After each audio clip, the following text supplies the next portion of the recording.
Perkenalkan, saya Dodi Hardodi, berasal dari salah satu desa di Kabupaten Ciamis.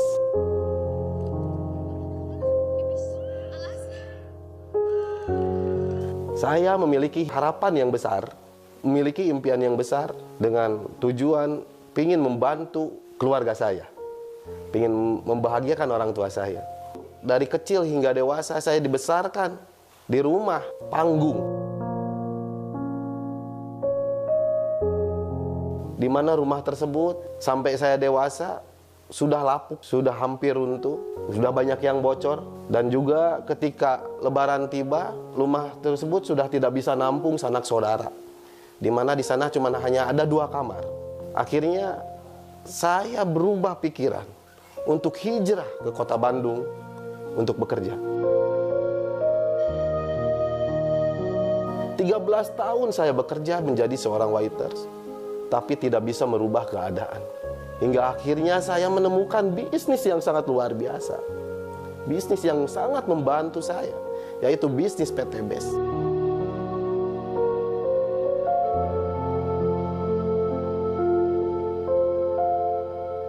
Dalam jangka waktu singkat saja, saya sudah bisa merubah 180 derajat ekonomi keluarga saya. Saya bisa memiliki mobil pribadi.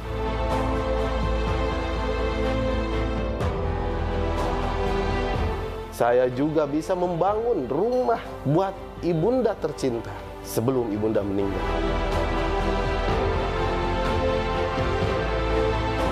Dan alhamdulillah wasilah bisnis ini pun saya bisa mengumrohkan ibunda tercinta dan mertua saya. Ingat teman-teman, kita berlomba dengan waktu bukan dengan manusia. Musuh terberat kita adalah diri kita sendiri. Musuh terberat kita adalah rasa malas. Musuh terberat kita adalah rasa takut. Takut tidak berhasil. Takut ini dan takut itu. Itu yang membuat kita sulit untuk berhasil. Tapi hilangkan rasa itu, hilangkan rasa malas. Saya yakin tahun ini teman-teman mendapatkan rumah 1 miliar. Kondisi kita saat ini, akibat apa yang kita lakukan di masa lalu, maka pastikanlah kondisi kita di masa depan jauh lebih baik. Dengan menjalankan bisnis ini jauh lebih serius, jauh lebih fokus, jauh lebih komitmen. Insya Allah kondisi kita akan berubah 180 derajat. Pesan dari saya, jangan pernah menyerah. Jangan pernah menyerah. Karena keluarga kita menunggu hasil yang kita perjuangkan. Oke, langsung saja. Jika saya jadi Anda, mari kita bangkit berdiri. Kita berikan aplaus yang meriah. Kita sambut Bapak Dodi Hardodi. Berikan aplaus yang meriah.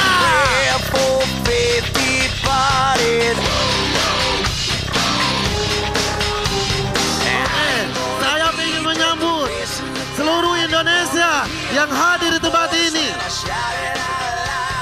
Apa kabar?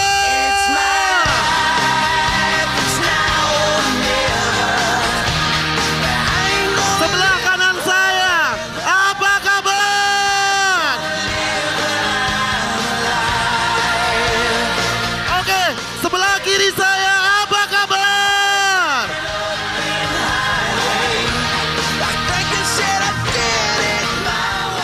Oke, assalamualaikum warahmatullahi wabarakatuh. Alhamdulillah hari ini di tempat ini berkumpul orang-orang yang punya cita-cita yang besar, yang pingin membahagiakan orang-orang yang kita cintai. Bapak dan Ibu yang hadir tempat ini adalah semuanya adalah pejuang keluarga yang punya harapan, pingin membahagiakan orang-orang yang kita cintai. Saya, Dodi Hardodi, berasal dari desa di salah satu kabupaten Ciamis. Berasal dari kampung. Tapi saya memiliki impian yang besar. Saya memiliki harapan yang besar. Di mana saya ingin membahagiakan kedua orang tua saya. Impian saya ingin membangunkan rumah buat keluarga saya. Di mana saat itu rumah saya hanya gubuk, hanya panggung yang akan runtuh. Saya ingin memberangkatkan ibunda umroh. Akhirnya saya hijrah ke kota Bandung untuk bekerja, supaya saya bisa mewujudkan cita-cita saya. Saya sempat menjadi cleaning service di salah satu instansi pemerintah. Saya pun sempat menjadi penjaga konter, tapi itu semua tidak menghantarkan saya terhadap kesuksesan. Akhirnya saya berubah pikiran, akhirnya saya berwirausaha. Saya sempat jualan lumpia. Saya pun sempat jualan jus. Tapi itu pun sama, tidak merubah keadaan saya. Dengan harapan yang sangat besar dari desa datang ke kota, saya berjuang. Tapi apa yang terjadi? Harapan itu seakan-akan akan sirna. Akhirnya saya melamar kerja. Bawa ratusan lembar lamaran di kota Bandung. Tapi tidak ada satupun perusahaan yang menerima saya. Karena pesatnya persaingan di kota. Sampai suatu ketika ada tetangga saya menawarkan saya kerja di mall. Saat itu hati saya sangat bergembira, sangat bahagia bahwa saya akan kerja di mall. Mungkin ini adalah salah satu cara saya mewujudkan cita-cita saya. Tapi apa yang terjadi? Mallnya saja yang besar, tapi gaji saya tidak besar. Saat itu pertama kali saya masuk kerja, gaji saya hanya 500.000 per bulannya. Tapi karena sulitnya mencari pekerjaan, saya pertahankan kerjaan itu.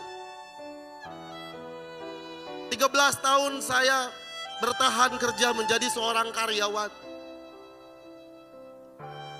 Dengan hidup pas-pasan. Menjadi seorang waiters di mall. Dengan harapan ada keajaiban yang bisa merubah kehidupan saya. Tapi apa yang terjadi? Di pertengahan perjalanan saya, bapak saya ya jatuh sakit. Bapak saya diponis sama dokter harus dirawat di rumah sakit. Bapak saya hanya sebagai supir pribadi yang terpaksa harus dirawat di rumah sakit. Akhirnya bapak dirawat di rumah sakit. Saya bekerja seperti biasa. Sampai suatu hari saya mendapatkan telepon dari kakak saya. Saya masih ingat saat itu. Saya lagi bekerja. Kakak saya nelpon, "Dod, ke rumah sakit. Sekarang kamu harus ke rumah sakit." Dengan hati yang gusar, saya izin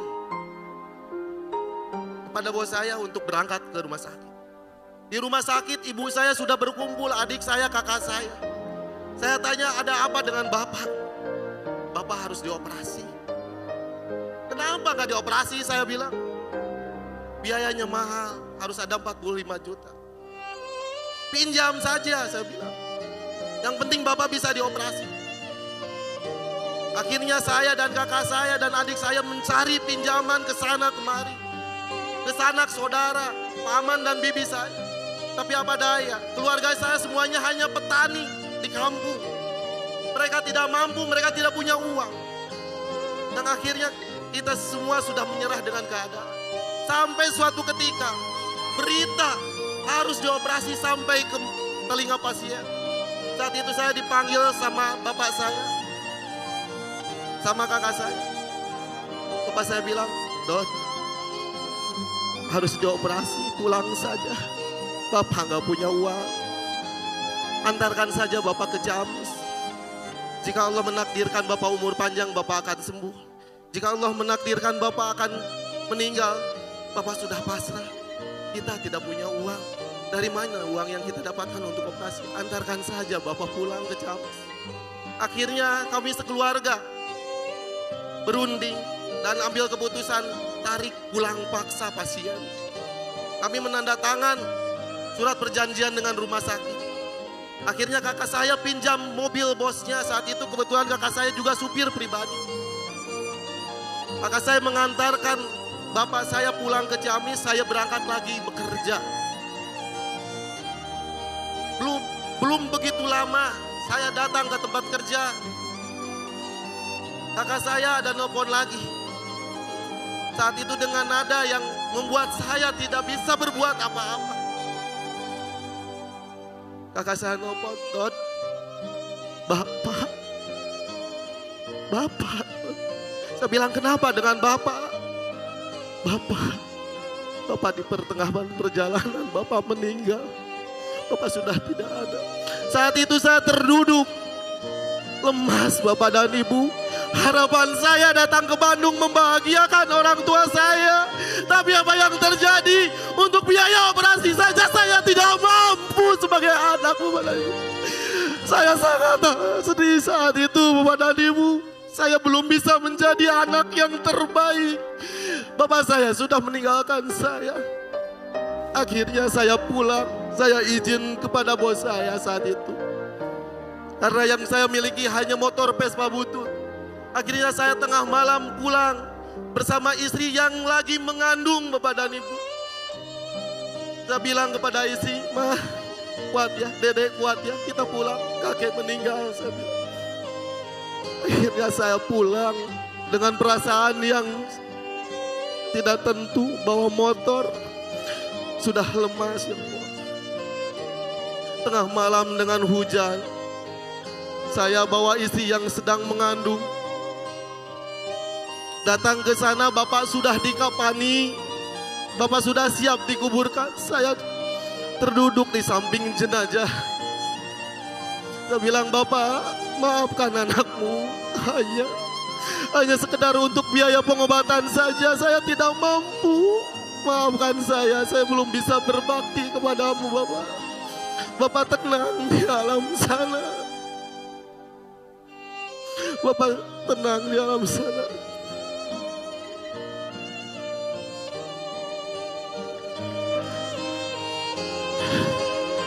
Akhirnya selesai dikuburin. Saya tidak bisa berbuat apa-apa.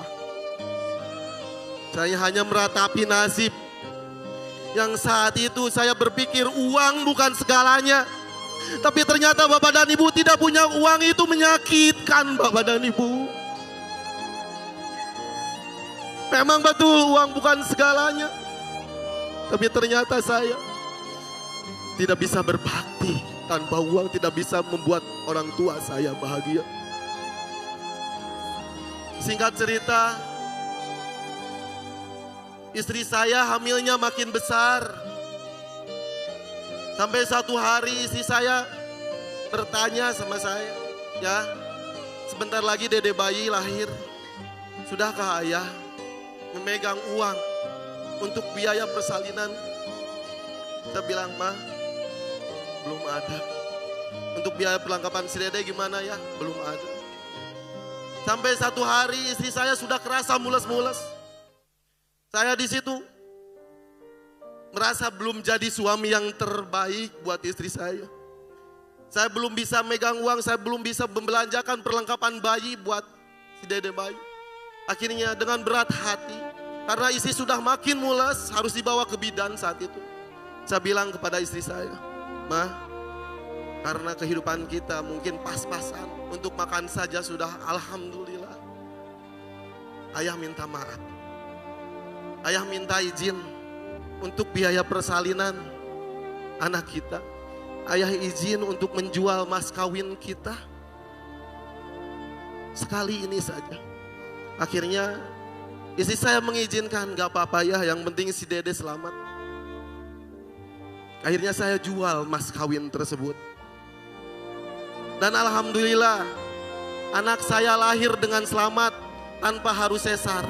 Terbayang Bapak dan Ibu, jual mas kawin itu hanya 1,5 juta. Kalau sesar mungkin biayanya jauh lebih besar dari itu. Alhamdulillah dede bayi tumbuh dengan baik sampai terus bertumbuh. Usianya 1,5 tahun, saya masih ingat. Saat itu istri saya batuk-batuk. Padahal lagi ngasih ASI anak saya. Batuk-batuk dan ketika batuk belum sampai muntah, belum berhenti batuknya Bapak dan Ibu. Akhirnya saya bawa ke dokter. Dan apa yang terjadi? Dokter memvonis bahwa istri saya memiliki penyakit TB paru. Akhirnya kita harus melakukan pengobatan yang begitu lama, 7 bulan Bapak dan Ibu. Dengan biaya yang tidak sedikit. Padahal gaji saya hanya gaji UMR saat itu. Gaji saya cuma 3 juta. 1 juta buat kontrakan. 1,5 juta buat beli beras dan jajan anak. 500.000 buat akomodasi. Dari mana biaya buat pengobatan anak saya, istri saya. Akhirnya barang yang ada di rumah semuanya dikosongkan, dijual Bapak dan Ibu. Motor butut pun saya jual demi kesembuhan istri saya. Sampai suatu ketika segalanya sudah habis. Besok istri saya berobat. Dan semua orang tahu penyakit TB ini kalau misalkan kelewat minum obat 1 kali, pengobatannya harus diulang dari 0. Sampai suatu ketika besok harus ada biaya untuk berobat, saya belum megang sedikit pun. Saya pinjam ke sana, pinjam ke sini, tidak ada yang ngasih karena hutang saya sudah terlalu banyak. Kasbon saya sudah terlalu banyak. Sampai akhirnya saya minta sumbangan terhadap teman-teman. Saat itu lagi berkumpul di BIP. Ada yang ngasih 10.000, ada yang ngasih 20.000 untuk biaya pengobatan istri saya. Karena ternyata ditekan dari paru-paru, lari ke leher menjadi TB kelenjar hingga lehernya bolong Bapak dan Ibu. Jadi pengobatan yang tadinya 2 kali menjadi 4 kali. Saya merasa belum menjadi suami yang terbaik, bisa membawa istri saya pengobatan yang lebih baik. Sampai satu titik saya bilang, saya tidak bisa seperti ini, saya harus bangkit, saya harus mencari uang tambahan. Akhirnya saya searching di internet. Saat itu di Google, saya mendapatkan solusi bebas hutang dan riba. Saya klik iklannya.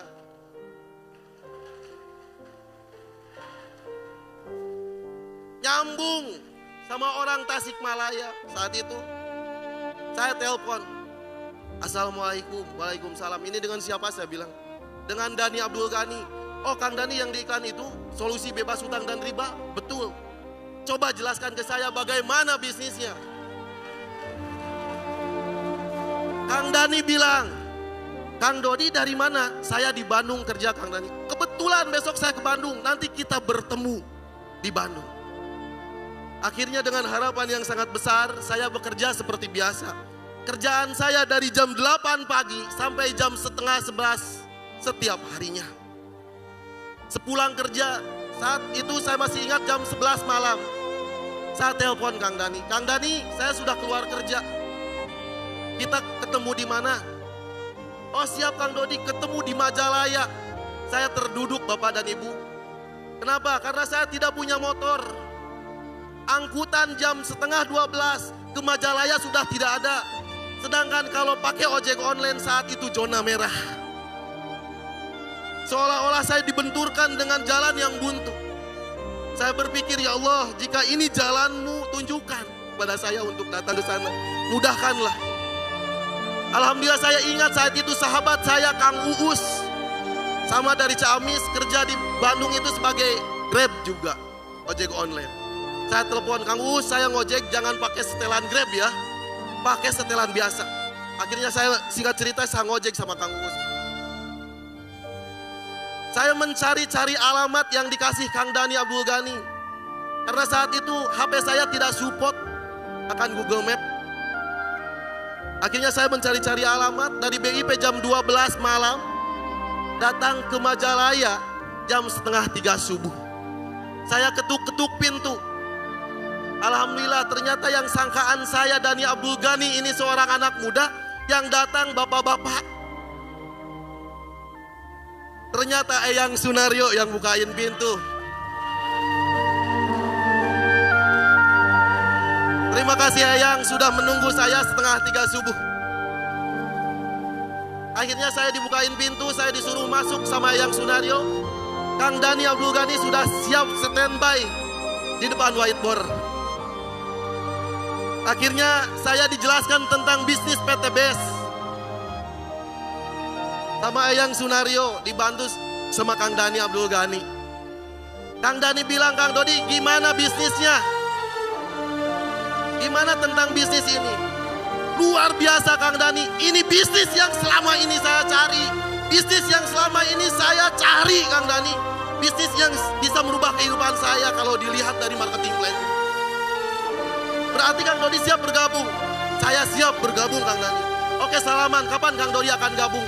Saat itu saya terduduk lagi, terdiam, 1000 bahasa. Karena untuk biaya pengobatan istri saya saja besok saya tidak punya uang. Apalagi untuk belanja. Kang Dhani bilang, Kang Dodi secepatnya ya. Karena tim saya banyak. Saya minta waktu terhadap Kang Dhani. Kang Dhani minta waktu 1 hari, saya akan berusaha untuk meminjam lagi. Karena Kang Dhani Abdul Ghani memberi solusi. Kang Dodi, jika Kang Dodi kemasukan air, apa yang harus dilakukan? Saya bilang harus dimasukin lagi air.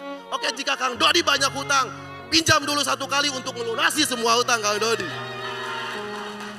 Akhirnya saya pinjam Pak. Ke teman-teman terdekat saya pinjam ke sana, saya pinjam ke sini, tidak ada yang ngasih pinjam ternyata.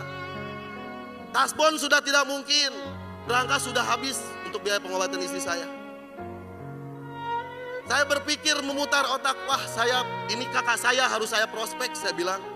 Kakak saya bekerja sebagai supir pribadi. Kalau kakak saya prospek, kakak saya ngasih pinjam uang saya. Akhirnya saya berangkat ke kakak saya. Kak, saya punya bisnis yang sangat luar biasa.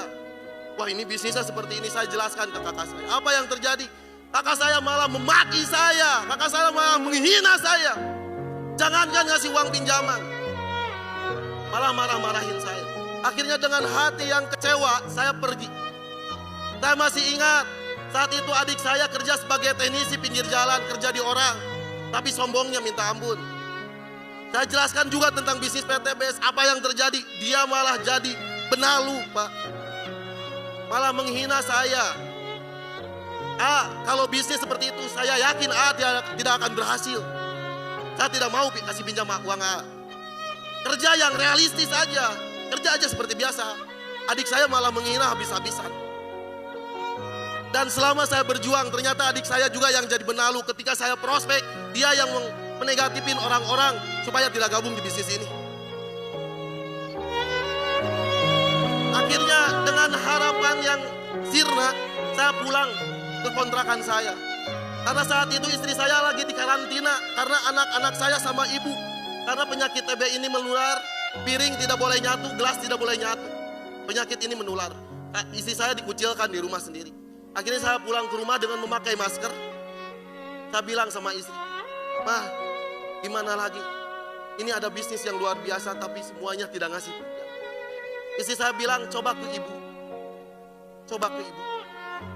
"Tapi mah, ibu nggak bakalan punya uang. Coba aja dulu ya." Akhirnya saya pergi ke rumah ibu. Saya ngobrol sama ibu, "Mah, mungkin kalau dari kerjaan saya tidak mampu untuk mengobati istri saya. Tapi ini ada bisnis yang luar biasa, Mah. Tapi bisnis ini memerlukan modal, biaya untuk belanja." Kakak malah menghina, adik juga malah menghina. Ibu saya apa yang dikatakan ibu saya? Dari mana mama uang? Untuk biaya makan aja, beli beras mama besok gak tahu dari mana. Karena setelah ditinggal almarhum bapak, ibu saya menjadi tukang urut dadakan. Urut anak kecil untuk bisa bertahan hidup. Saya bilang, "Mah, saya tahu mama gak punya uang. Karena saya belum bisa membahagiakan mama. Tapi saya berharap dengan bergabung di bisnis PTB saya bisa sukses. Dan saya bisa membahagiakan mama serta memberangkatkan mama umroh. Mama mungkin punya kenalan banyak di luar sana, ibu-ibu pengajian. Coba pinjamin." Akhirnya mama pergi. Tidak beberapa saat kemudian mama datang dengan membawa uang. Uang sudah ada, tapi 1 minggu harus dibayar. Saya bilang, "Mah, kenapa terlalu cepat 1 minggu? Ini dari kas RT, Kas apa mah di RT? Kas kematian katanya. Kenapa 1 minggu harus dibayar? Karena takut ada yang meninggal, uang itu akan dipakai beli kain kapan." Akhirnya saya bilang, "Gak apa-apa mah, ambil aja. Insya Allah secepatnya saya ganti." Dengan harapan yang sangat besar, saya bawa ke Kang Dhani Abdul Ghani. Kang Dani, uang sudah ada, saya belanja alhamdulillah. Kang Dani bilang bismillah Kang Dodi, mudah-mudahan ini jalan kesuksesan buat Kang Dodi. Seiringnya cerita, saya berjuang habis-habisan, pergi jam 9 pagi. Pulang kerja jam 11 malam, langsung prospek sampai adzan subuh. Setiap hari saya lakukan, Pak. Kenapa saya lakukan seperti itu setiap hari? Tidur hanya 3 jam setiap hari. Karena saya dikejar kebutuhan untuk biaya berobat istri saya. Sampai satu ketika saya berada di titik nadir. Di antara saya berlanjut atau berhenti menjalankan bisnis PTBS. Karena beberapa saat saya tidak ada hasil yang signifikan. Yang saya dapatkan adalah cacian. Yang saya dapatkan adalah hinaan. Saat itu hanya Kang Dani Abdul Ghani yang mengingatkan saya, Kang Dodi ingat, keluarga Kang Dodi menunggu hasil yang Kang Dodi perjuangkan. Karena di Jazirah Arab diceritakan, kegelapan yang paling gelap ketika matahari akan terbit. Maka bertahanlah Kang Dodi. Semakin Kang Dodi menyerah, semakin Kang Dodi lemah, semakin lemah. Saya yakin kalau Kang Dodi bertahan, akan terjadi sesuatu hal yang tidak disangka-sangka. Akhirnya dengan penguatan dari seorang anak muda, Kang Dani Abdul Ghani, saya melanjutkan usaha saya. Sampai satu hari saya ditelepon sama Kang Dani. Kang Dodi, saya masih ingat saat itu jam 12 malam. Kang Dani bilang, Kang Dodi, coba cek poin Kang Dodi. Saya masih ingat saat itu tanggal 9 Januari 2019. Kang Dani nelpon. Sebenarnya Kang Dani, saya cari wifi dulu. Karena saat itu saya kuota tidak punya. Akhirnya saya cari wifi. Pas saya cek ID saya, ternyata saya tembus Star Ambassador Bapak dan Ibu. Saat itu saya mau prospek malah terduduk Pak. Saya tidak prospek. Saya pulang ke rumah. Sisa uang saya masih ingat saat itu hanya 3.000 rupiah. Hanya cukup untuk 1 kali naik angkot. Ke rumah saya cuma 2 kali naik angkot. Saat itu saya naik sampai lampu merah, dari lampu merah ke rumah jalan kaki. Sampai ke rumah, saat itu saya tidak pulang ke rumah kontrakan istri saya, tapi saya pulang ke ibu. Karena hanya ibu yang mendukung saya. Hanya almarhum ibu saya yang selalu menyemangati saya, Bapak dan Ibu. Saat itu saya pulang sampai rumah 2:30, saya ketuk pintu. Assalamualaikum, gak ada jawaban. Saya ketuk lagi, assalamualaikum, gak ada jawaban. Mungkin ibu sudah tertidur pulas. Akhirnya saya ketuk keras, assalamualaikum. Ibu kaget, buka pintu, langsung menatap wajah saya. Kenapa dengan si Teteh? Ada apa dengan si Teteh? Saat itu saya tidak kuat. Saya memeluk ibu. Saya sujud di kaki ibu. Mama, semoga mama tenang di alam sana. Saat itu saya memeluk ibu. Mama, terima kasih. Wasilah mama memperjuangkan modal saat itu. Alhamdulillah sekarang tembus Star Ambassador, mobil 150 juta. Saat itu ibu saya menangis. Ibu saya memeluk anakku. Andai saja bapakmu masih ada. Bapakmu puluhan tahun bekerja menjadi supir bawa mobil orang.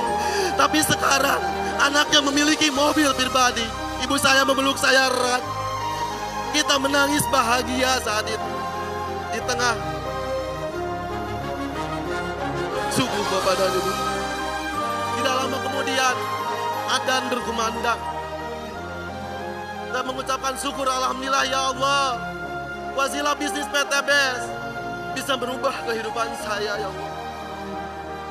Akhirnya singkat cerita mobil saya bawa ke rumah. Tidak boleh orang lain yang duduk pertama kali di mobil saya sebelah kiri. Harus almarhum ibu tercinta yang duduk di sini. Mama dulu yang duduk di sini. Istri saya cemburu, kenapa saya nggak saya? Nggak, ibu yang harus duduk di sini. Karena hanya ibu yang mendukung perjuangan saya. Karena hanya ibu yang mendukung saya dan mengusahakan modal untuk bergabung di bisnis ini. Akhirnya saya bawa jalan-jalan. Wajahnya berseri-seri. Wajahnya bahagia melihat anaknya punya mobil. Semoga almarhum mama tenang dalam sana. Singkat cerita, saya melanjutkan perjuangan. Sampai suatu ketika, Lebaran datang. Ketika takbir berkumandang, Allahu Akbar, Allahu Akbar, Allahu Akbar. Saya masuk ke dalam rumah. Saat itu ibu saya sudah duduk dan memandang saya. Nah, saya bangga melahirkanmu. Ibu bangga melahirkan kamu sebagai anak ibu. Kamu sudah bisa merubah ekonomi keluarga kita ke arah yang jauh lebih baik. Akhirnya saya makin semangat dan saya berjuang. Tidak lama kemudian saya tembus Big Ambassador. Saya belikan mobil Pajero. Saya masih ingat saat itu. Saya punya 2 mobil, tapi rumah saya masuk gang. Saya dimarah-marahin sama supir angkot. Akhirnya saya jual mobil yang pertama karena menghalangi parkir orang lain. Saya bawa uangnya ke istri saya. Mah, uang ini untuk apa? Istri saya bilang, beliin tiket umroh buat ibu kita. Akhirnya saya beliin tiket umroh. Saya datang ke mama. Ma, alhamdulillah. Wasilah bisnis PTBS kehidupan kita ada perubahan. Ada kabar gembira, Mama. Mama bulan depan berangkat umroh. Saat itu ibu langsung terdiam 1000 bahasa. Memandang saya seolah-olah tidak percaya bahwa beliau akan umroh. Kemudian saya tepuk, Mama. Akhirnya Mama menangis, memeluk saya. Ya Allah, terima kasih. Ini impian saya. Ini impian ibu, nak. Hanya saja ibu tidak mampu untuk berangkat ke Tanah Suci. Wasilah bisnis ini dan wasilah kamu, alhamdulillah Mama bisa berangkat ke Tanah Suci. Saat itu saya menangis haru, ibu saya juga menangis. Karena impian semua orang tua ingin berangkat ke Tanah Suci. Hanya saja mereka rela mengorbankan itu semua. Karena demi siapa? Demi kita sebagai anaknya. Supaya kita sekolah yang terbaik untuk jajan kita. Maka itu berjuang dari sekarang. Bahagiakan mereka selagi mereka masih ada, Bapak dan Ibu. Singkat cerita, ibu saya berangkat ke Tanah Suci. Saya minta doa dari ibu. Doakan saya supaya lebih lancar. Supaya kita bisa membangun rumah peninggalan almarhum Bapak yang hampir runtuh. Luar biasa Bapak dan Ibu. Keajaiban Allah datang ketika saya membahagiakan hati ibu. Ketika ibu merasa bahagia, ibu berdoa buat anaknya. Tidak lama, cuma 3 bulan saya tembus luxury ambassador, Bapak dan Ibu. Alhamdulillah, saya bangun rumah yang tadinya gubuk menjadi rumah 2 tingkat untuk almarhum ibu. Sebelum akhirnya ibunda meninggalkan saya, alhamdulillah 1 tahun ibunda sudah menempati rumah ini. Dan alhamdulillah, sebelum ibunda meninggal, ibunda sudah melihat anak-anaknya berhasil di bisnis ini. Kakak saya yang dulunya mencaci bisnis ini, yang dulunya memaki bisnis ini, alhamdulillah kakak saya sekarang sudah tembus Big Ambassador, dibelikan Fortuner warna hitam. Ini Bapak dan Ibu orang yang mencaci saya di awal bergabung.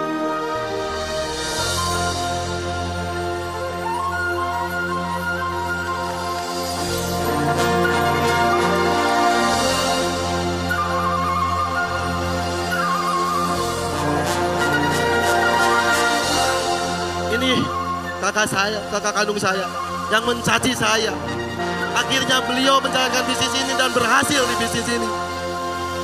Begitu pula adik saya yang jadi benalu di jaringan saya.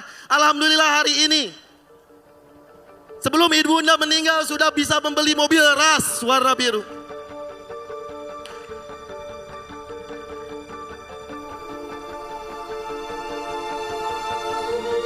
Ini membuktikan Bapak dan Ibu, bisnis ini tidak sukses sendirian. Saya sudah membuktikan saya sekeluarga berhasil di bisnis ini.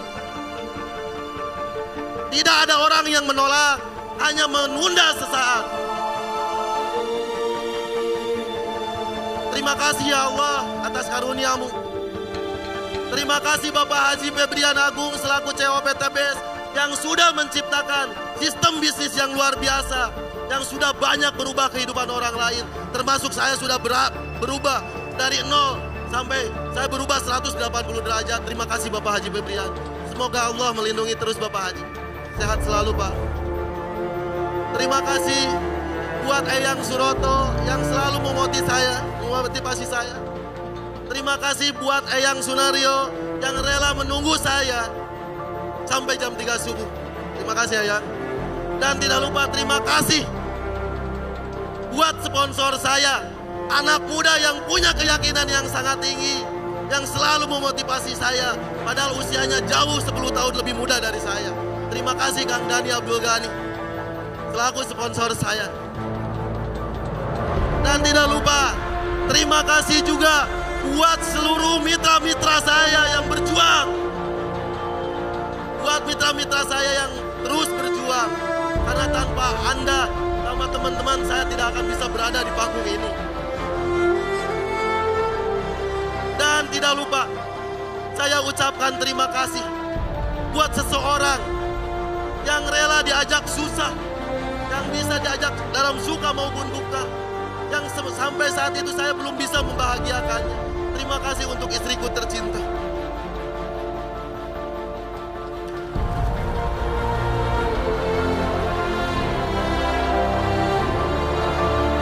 kasih Mama. Maaf ayah belum bisa membahagiakan Mama selama ini. Ayah belum bisa menjadi suami yang terbaik. Terima kasih Mama atas kesabaran Mama. Terima kasih sudah menjadi ibu dari anak-anak kita. Semoga kehidupan kita jauh lebih baik lagi ke depannya. Hari ini, di panggung ini, saya ingin mengganti mas kawin yang dulu saya ganti dengan nominal yang jauh lebih besar.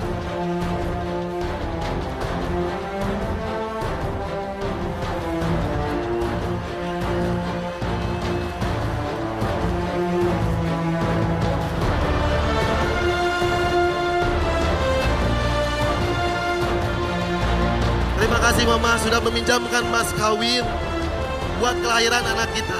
Hari ini ayah ganti mas kawin.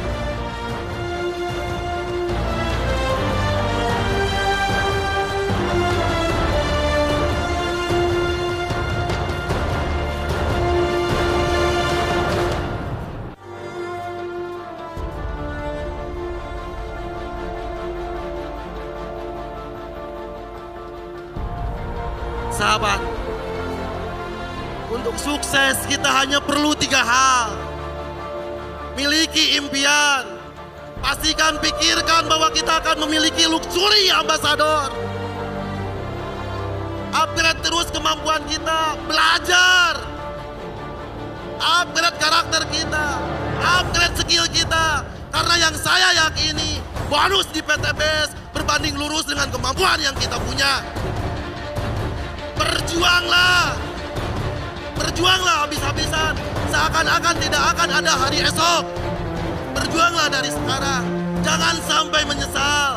Karena usia orang kita ada batasnya, usia kita pun ada batasnya. Yang saya pahami adalah, hidup kita hanya sementara dan hidup kita hanya satu kali. Di hidup kita yang hanya sementara ini, jangan pernah sesal, jangan pernah menyesal. Karena yang saya tahu, sesuatu hal yang berharga di dunia ini bukanlah uang, tapi yang berharga di dunia ini adalah waktu. Waktu Bapak dan Ibu yang berharga di dunia ini. Karena yang saya rasakan, yang paling tidak enak dalam kehidupan ini adalah menyesali sesuatu hal yang sudah terjadi. Saya saat ini berada di panggung ini tidak bisa berbuat apa-apa ketika Bapak saya sudah meninggal. Apapun yang Anda lakukan tidak akan merubah masa lalu Bapak dan Ibu. Maka itu berjuanglah dari sekarang, berproseslah dari sekarang. Karena jika Anda gagal, bukan Anda sendiri yang gagal, tapi Anda membawa satu gerbong keluarga Anda ke pintu kegagalan. Pastikan Anda berjuang, pastikan Anda berproses habis-habisan apapun yang terjadi. Karena jika Anda sukses, jika Anda berhasil, bukan hanya Anda saja yang berhasil, tapi Anda membawa satu gerbong keluarga Anda ke puncak kesuksesan. Yang saya yakini, maka kenapa saya berjuang habis-habisan, kenapa saya berproses habis-habisan. Yang saya yakini adalah hidup hanya satu kali dan hidup hanya sementara. Di hidup yang hanya satu kali ini, di hidup yang hanya sementara ini, pastikan hidup kita jangan biasa-biasa aja, tapi hidup kita harus spektakuler. Oke, terima kasih. Assalamualaikum warahmatullahi wabarakatuh. Saya Dodi Hardodi.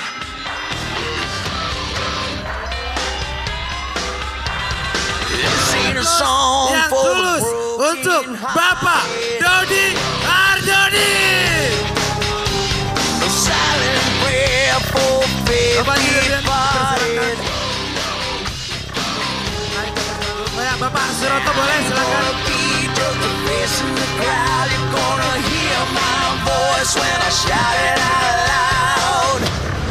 It's my life, it's now or never. I ain't gonna live forever. I just wanna live my life. It's my life. Berikan aplaus yang tulus untuk para guru-guru kita. Berikan aplaus yang meriah.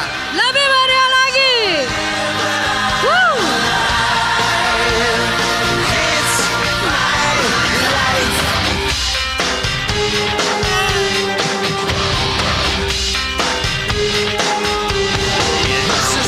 Inilah Bapak Ibu semua, bukti sukses Wasila menjalankan bisnis PTB. Tidak hanya sukses sendiri, tapi membawa segerbong mitra-mitra, bawa segerbong reseller-resellernya untuk merasakan kesuksesan yang sama melalui Wasila bisnis PTB. Berikan aplaus sekali lagi yang tulus untuk Bapak Ibu semua.